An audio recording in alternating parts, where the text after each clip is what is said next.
Morning सुप्रभात, स्वागत है आप सभी का। आप देख रहे हैं समृद्धि न्यूज और मैं हूं आपके साथ पूजा तंवर। वक्त हो चला है दिन भर की बड़ी खबरों की ओर रुख करने का। शुरुआत करेंगे दिन की सुर्खियों के साथ। सबसे पहले बजट की बात कर लेते हैं जो कल ही पेश हुआ। बजट में निर्मला सीतारमण के बड़े ऐलान हुए, जिसे पक्ष ने शानदार कहा तो विपक्ष ने इसे आंखों में धूल झोंकने वाला कहा। वहीं सोशल मीडिया पर मीम्स की बाढ़ आ चुकी है। बच्चों और युवाओं के लिए नेशनल डिजिटल लाइब्रेरी स्थापित की जाएगी। पशुपालन, डेयरी और मत्स्य पालन पर ध्यान देते हुए कृषि ऋण लक्ष्य को बढ़ाकर 20 लाख करोड़ रुपए किया जाएगा बजट में। वित्त मंत्री ने इसी बीच बड़ी घोषणा करते हुए कहा कि 7 लाख की आय अब तक कोई टैक्स नहीं लगेगा। उन्होंने नए टैक्स स्लैब की भी घोषणा की। इसके साथ बजट में कृषि से जुड़े स्टार्टअप को प्राथमिकता दी जाएगी। 2014 से बने मौजूदा 157 मेडिकल कॉलेजों के साथ को लोकेशन में 157 नए नर्सिंग कॉलेज भी स्थापित किए जाएंगे। वहीं बजट में युवाओं के लिए बड़े ऐलान किए गए हैं। केंद्र सरकार प्रधानमंत्री कौशल विकास योजना 4.0 लॉन्च करेगी। युवाओं को अंतर्राष्ट्रीय अवसरों के लिए कुशल बनाने के लिए विभिन्न राज्यों में 30 स्किल इंडिया इंटरनेशनल सेंटर भी स्थापित किए जाएंगे। वित्त मंत्री निर्मला सीतारमण ने बताया कि कृषि से जुड़े स्टार्टअप्स को प्राथमिकता दी गई है। इसके लिए युवा उद्यमियों द्वारा कृषि स्टार्टअप्स को प्रोत्साहित करने के लिए एग्रीकल्चर एक्सीलेटर को फंड बनाया जाएगा। निर्मला सीतारमण ने आगे ये कहा कि दुनिया ने भारतीय अर्थव्यवस्था को चमकता हुआ सितारा माना। खिलौने, साइकिल, ऑटोमोबाइल सस्ते होंगे। पीएम आवास योजना के खर्च को 66% बढ़ाकर 89,000 करोड़ रुपए से अधिक किया जा रहा है। अगले 3 सालों में सरकार आदिवासी छात्रों को समर्थन देने वाले 740 एकलव्य मॉडल स्कूलों के लिए 38,800 शिक्षकों और सहायक कर्मचारियों को नियुक्त करेगी। उधर केंद्रीय गृह मंत्री अमित शाह फरवरी में पश्चिम बंगाल के दौरे पर जाएंगे। कार्यकर्ताओं का मनोबल बढ़ाने का उनका है एजेंडा। बजट में महिलाओं, वरिष्ठ नागरिकों को भी बड़ी सौगात दी गई। आपको बता दें, महिला सम्मान बचत पत्र योजना शुरू होगी। इसमें महिलाओं को 2 लाख की बचत पर 7.5% का ब्याज मिलेगा। वरिष्ठ नागरिक खाता स्कीम की सीमा 4.5 लाख से 9 लाख की जाएगी। वहीं बजट में एक ऐलान ये भी हुआ कि क्या सस्ता होगा क्या महंगा। खिलौने, साइकिल, ऑटोमोबाइल सस्ते होंगे। इलेक्ट्रॉनिक वाहन सस्ते होंगे। विदेश से आने वाली चांदी की चीजें महंगी होंगी। देशी किचन चिमनी महंगा होगा। वहीं कुछ मोबाइल फोन, कैमरे के लेंस सस्ते होंगे, जबकि सिगरेट महंगी होगी। केंद्रीय बजट के ऐलान के बीच गौतम अडानी के शेयरों में भी गिरावट आई, जिसके चलते उनकी नेटवर्थ कम होकर 83.9 अरब डॉलर हो गए। वहीं मुकेश अंबानी ने अब 84.3 अरब डॉलर नेटवर्थ के साथ गौतम अडानी को पीछे छोड़ दिया है। लिस्ट में अडानी इस वक्त 10 नंबर पर पहुंचे हैं, तो वहीं अंबानी 9वें नंबर पर। विपक्षी दलों ने राष्ट्रपति द्रौपदी मुर्मू के अभिभाषण को आलोचना करते हुए कहा कि ये 2024 के चुनाव के लिए बीजेपी के घोषणा पत्र का पहला अध्याय लगता है। बीजेपी अध्यक्ष जेपी नड्डा ने कहा कि अमृतकाल का पहला बजट लोक कल्याणकारी है। ये गरीब किसानों, आदिवासी, दलितों, पिछड़ों, वंचितों, आर्थिक रूप से पिछड़े तथा मध्यम वर्ग को सशक्त और सक्षम बनाने वाला बजट है। तो वहीं कांग्रेस महासचिव केसी वेणुगोपाल ने कहा कि ये बजट देश की वास्तविक भावना को संबोधित नहीं कर रहा, जो कि महंगाई और बेरोजगारी है। बिहार के उप मुख्यमंत्री तेजस्वी यादव ने कहा कि यह बजट नील बटे सन्नाटा है। तेजस्वी ने कहा कि बजट में बिहार के लोगों के लिए कुछ नहीं, निराशा।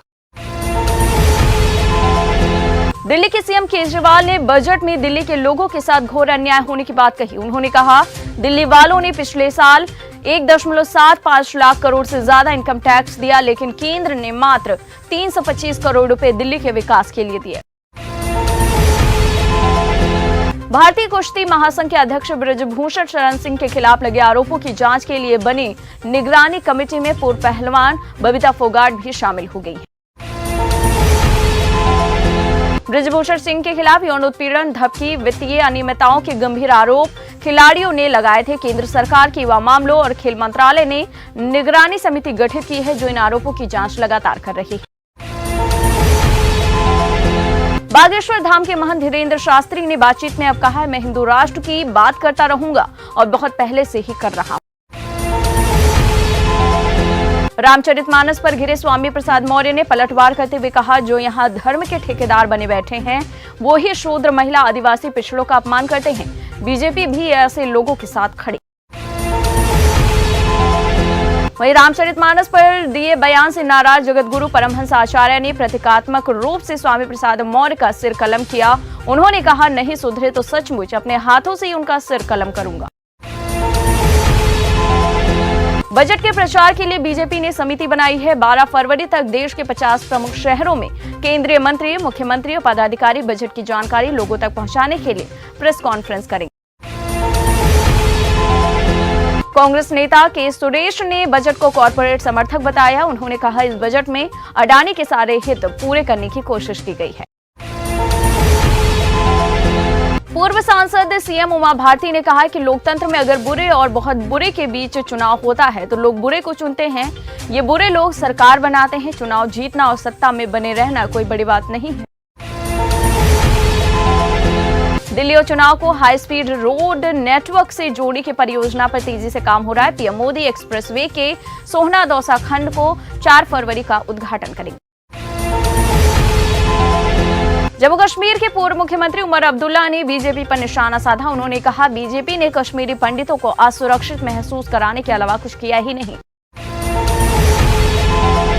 वहीं उमर अब्दुल्ला का यह भी कहना है कि वो भारत और पाकिस्तान के बीच बातचीत का समर्थन करते हैं, लेकिन पाकिस्तान को आतंकवाद, हिंसा आदि की भारत की चिंताओं को दूर करने के लिए काम करने की जरूरत है। रक्षा क्षेत्र में भारत अमेरिका में बढ़ेगा सहयोग। इनोवेशन ब्रिज से दोनों देशों के स्टार्टअप को जोड़ने की तैयारी। एक बयान में कहा गया है कि दोनों देशों ने हैकथॉन और पिच सेशन समेत प्रमुख क्षेत्रों में इनोवेशन ब्रिज स्थापित करने के महत्व पर जोर दिया। सुप्रीम कोर्ट कॉलेजियम ने केंद्र को भेजे 2 जस्टिस के नाम, 5 पहले से लंबे, 7 पद खाली। पी चिदम्बरम को मोदी सरकार का इकोनॉमिक सर्वे पसंद नहीं आया। चिदम्बरम का कहना है कि इसमें ऑब्जेक्टिव दृष्टिकोण की कमी है और सरकार रिव्यू मिरर से कर रही है। उधर उत्तराखंड की धामी सरकार में मंत्री गणेश जोशी ने राहुल गांधी पर निशाना साधते हुए कहा कि शहादत पर गांधी परिवार का कोई एकाधिकार नहीं है। यही नहीं, बीजेपी नेता ने 2 पूर्व प्रधानमंत्री इंदिरा गांधी और राजीव गांधी की हत्या को हादसा बता दिया। हिंदू महासभा ने पत्र लिखकर कहा था कि लखनऊ के चारबाग रेलवे स्टेशन पर प्लेटफॉर्म और लाइन के बीच अवैध रूप से बनी मजार नहीं हटाए जाने पर वो मजार पर सुंदरकांड पढ़ेंगे। अब हिंदू महासभा के ऐलान के बाद चारबाग रेलवे स्टेशन की सुरक्षा को लेकर आरपीएफ हरकत में आ गई है। उसने रिजर्व पुलिस लाइन को पत्र लिखकर स्टेशन परिसर में और पुलिस फोर्स की मांग की है। Himachal Pradesh corona virus free राज्य बन गया। जी हां, हिमाचल में अब एक भी एक्टिव केस नहीं है। सुप्रीम कोर्ट ने साफ किया है कि आईपीसी की धारा 497 को निरस्त करने के फैसले का असर सेना पर नहीं पड़ेगा। आपको बता दें, 2018 में दिए इस फैसले में कोर्ट ने व्यभिचार को अपराध के दायरे से बाहर किया था। भारत की बड़ी e commerce website India mart के अलावा 4 शहरों में मौजूदा 4 बाजारों में नकली उत्पादों की बिक्री करने के कारण अमेरिका की बदनाम बाजार सूची में शामिल किया गया है। मनी लॉन्ड्रिंग केस में गिरफ्तार महाराष्ट्र के पूर्व गृह मंत्री अनिल देशमुख के पीए कुंदन शिंदे को बड़ी राहत मिली है। स्पेशल पीएमएलए कोर्ट ने 1 लाख के मुचलके पर उन्हें जमानत दी है। पंजाब महिला आयोग की चेयरपर्सन मनीषा गुलाटी को उनके पद से हटा दिया गया है। आपको बता दें, मनीषा को पंजाब सरकार ने 18 सितंबर 2020 को 3 साल की एक्सटेंशन दी थी। अमेरिका के राष्ट्रपति जो बिडेन के आमंत्रण पर पीएम मोदी इस साल गर्मियों में अमेरिका की यात्रा कर सकते हैं। माना जा रहा है कि बिडेन ने मोदी को देश की राजकीय यात्रा के लिए आमंत्रित किया है। यूट्यूब से हटाए जाएंगे लिंग निर्धारण की 4000 वीडियो। केंद्रीय स्वास्थ्य मंत्रालय ने इसका आदेश दिया। संयुक्त राष्ट्र महासभा के अध्यक्ष साबा कोरोसी ने कर्नाटका में आंगनवाड़ी केंद्र, ग्रामीण बाल देखभाल केंद्र का दौरा किया। इस दौरान उन्होंने जरूरी सेवाएं प्रदान करने के लिए समुदाय, राज्य सरकार और यूनिसेफ की सराहना की और कहा कि उन्होंने पहली बार देखा है कि कैसे सरकार के साथ संयुक्त राष्ट्र की साझेदारी से मदद पहुंचाई जा रही है। इंडिगो एयरलाइन 1 फरवरी से दिल्ली इस्तांबुल रूट पर बोइंग 777 एयरक्राफ्ट ऑपरेट कर रही है। अब तक इस रूट पर नैरो बॉडी वाले ऑल इकोनॉमी एयरबस प्लेन ही ऑपरेट होते थे। नेपाल में लाई गई 2 शालिग्राम शिलाएं गोरखनाथ मंदिर से अयोध्या ले जाई जाएंगी, जहां पर इन शिलाओं से भगवान राम और माता सीता की मूर्तियां बनाई जाएंगी। दावा यह है कि ये शिलाएं करीब 6 करोड़ साल पुरानी हैं। पूर्व पीएम डॉक्टर मनमोहन सिंह को आर्थिक व राजनीतिक क्षेत्र में योगदान के लिए India UK achievers honours lifetime achievement honour देगा। ये सम्मान उन्हें दिल्ली में दिया जाएगा।